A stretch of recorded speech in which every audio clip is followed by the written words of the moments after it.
Hugo Lloris admits receiving a luxury watch from Daniel Levy before the 2019 Champions League final made him question if Tottenham wanted to win trophies. He says, "We'd all have one engraved memory though. 4 days before the final, Daniel Levy called us together to announce that with the support of a sponsor, we would each receive a luxury aviator watch from the club. At first, we were all excited to see these elegant boxes. Then we opened them and discovered that he had the back of each timepiece engraved with the player's name and Champions League finalist, 2019 finalist. Who does such a thing in a moment like this? I still haven't gotten over it. And I'm not alone. If we'd won, he wouldn't have asked for the watches back to have winner engraved instead. I have considerable respect and esteem for the man and all he's done for the club as chairman. I got to know him, but there are things he is simply not sensitive to. Magnificent as the watch is, I have never worn it. I would have preferred there to be nothing on it. With an engraving like that, Levy couldn't have been surprised if we had been one down after a couple of minutes, so it was written. At the post-match reaction at the hotel, I had the impression that some people from the club and certain players were not sufficiently despondent at having lost it.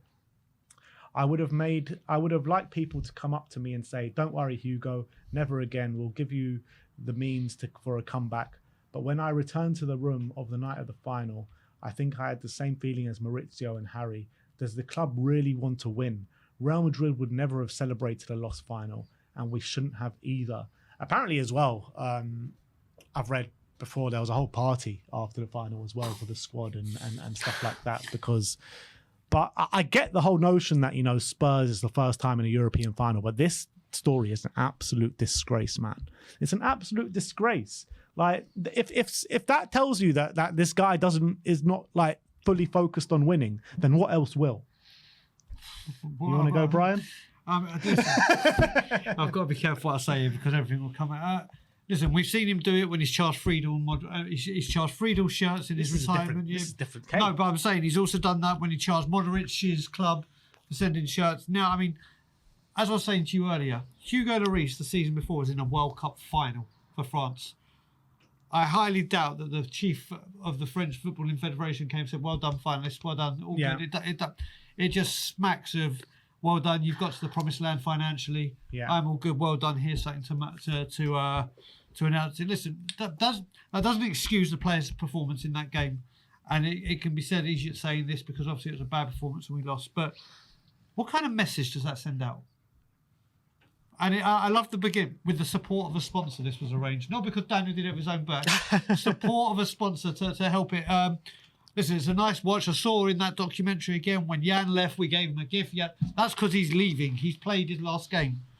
You don't go into a final and say, "Here's a watch to say, well done, finalist." You almost says winners. Yeah. Or you see when people lose the Champions League final or a World Cup, the people that get their silver medal have it on. First thing they do is take it off. They don't want anything to do with it. They want to disassociate from it because they're seen as, "This is my loser's medal." Well, the owner of your football club is saying, "Hey, well done for getting to the final. That's well done." It's all about the finances, isn't it? It's all it matters about with this football club and this ownership right now. And then you hear the quotes from Hugo here saying, "I had the same feeling as Maurizio and Harry. Does the club really want to win?" I mean, that hurts, man. Yeah, that really 100%. hurts. And that's always something we've questioned.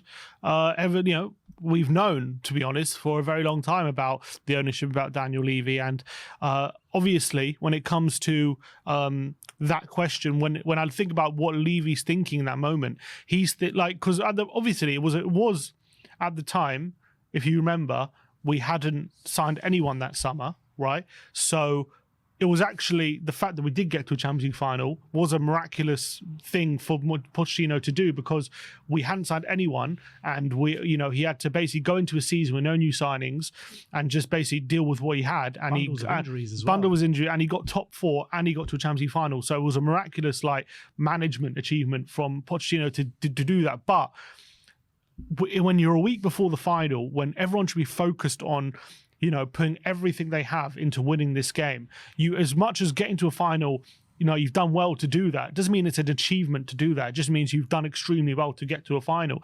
Doesn't mean that's anything to celebrate. It doesn't mean that's anything to look back on and say, we did that, but you didn't actually win it. You haven't actually taken the extra step of lifting the trophy and getting over the line. Getting to a final is not winning a trophy. It's just getting you the opportunity to maybe win a trophy. That's all you've done. And yes, the fact of the matter is, we had no right to have been in that position that season because of the position Levy put us in, ironically, because with no signings. So we've done well, very well, to get to a final of a Champions League under those circumstances.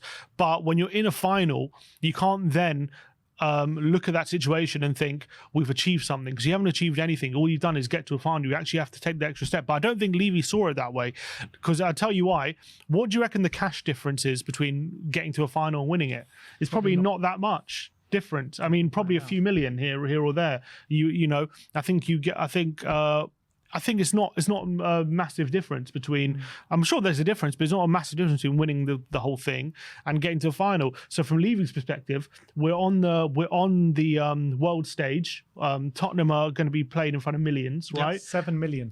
7 million. So it's negligible. Dollars. $7 million or £5 million or something. So it's negligible, the difference between winning it and getting to the final. Not a massive difference in terms of the overall figure.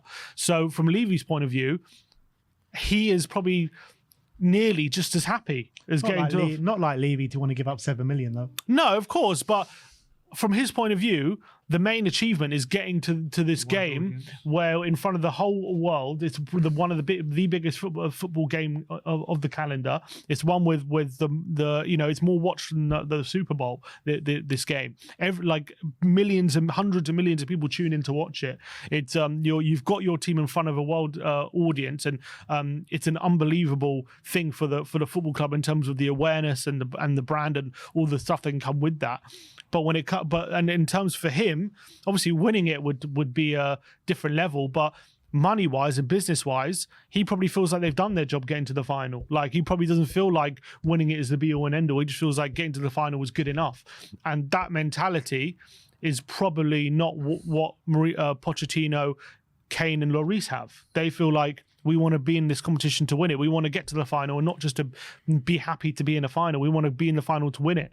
And if we don't win it this year, we want to build on that and go again next year.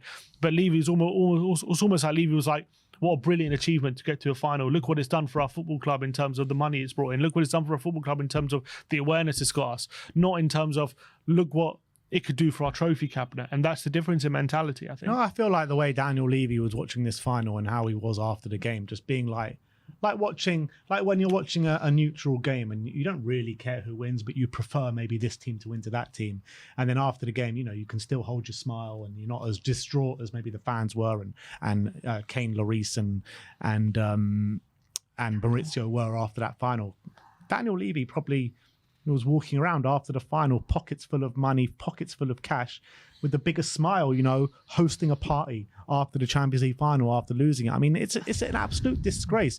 Do you think, the guys that you've seen teams over recent years, over the last 20 years, that have been to Champions League finals that don't usually get there? Maybe like the likes of Dortmund have got there a couple of times. Back in the day, Leverkusen have got there. I can't remember. I'm sure there's been other cases of it. Do you really think they're celebrating getting to a Champions League final before actually competing in it? You got to wait till after and see how it plays out. You got to try your most to win it. And to go and give a prize a few days before the Champions League final was even played just tells all the players, and the fans didn't know about it at the time, but it just sends a message, doesn't it? Well, you look at it, Sim just mentioned as well about the advertising and the world space that it gets to get into the final. You look at it, we've all said, and people say we can't attract top four players because we're not in the top four, and you need to be in the top four to attract them, and we don't. And we haven't signed anyone since our top four run, I believe, that's top four ready. That has come in. People like Son have gone on to show they're Champions League elect standard players, but we haven't signed anyone apart from Van der Vaart and Perisic, in my opinion, that were Champions League elect quality players. But what it has done is allowed loads of new sponsorship, loads of new money to come in, and that's the difference. Whereas we all want, it really helped Spurs become the what is it? The one of those profitable teams in Europe, in the world. That's what it does. That's what it matters. That's the thing. It's about being the most profitable team in the world, not the most successful football team in the world. And That is success for him, though. That's the That's problem. the thing. That's why that's the getting to a problem. final was success, and not necessarily having to win it. That's the Obviously, he wants to problem. win it, I'm sure, but it doesn't really bother him too much if He we win it or wants it. don't. He wants it just like he wants, you know, any team to win anything. But it doesn't bother him that we don't win it afterwards, and that's the thing that really hurts when you've got a chairman that's not driven by success on the football club. Football is not the first and foremost thing that he cares about, and that's what it should be at a football club. That should be the biggest driver as a chairman, is to go and win things, not just to be there to make up the numbers. Agreed. And you see the latest thing in the NFL poster. The premium package poster saying "Stand where NFL stars stood." It's like For the what? quarterfinals. For the quarterfinals. What? What about what about where Kane stood or where Son stood? No, where NFL stars stood. Like, what is this football club? When I see things like that, Correct. Always after a defeat. Always after a defeat. But it's embarrassing, man. It's embarrassing. Like we look back on it so fondly, that Champions League run, and then this thing comes out saying, "Oh, he's given up trophies." But Levy said it himself when he was asked what his big achievements are. He said getting to a Champions League final. That's what he said. Yep. He said it himself. Stadium Champions League finals, because he's got no other achievements really to talk about.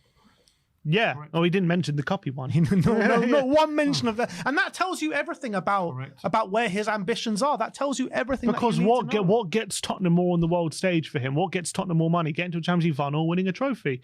It's getting to a Champions League final. That's what it's all. It's all about getting more money into the club. And Mourinho spoke about it after he left. Conte spoke about it.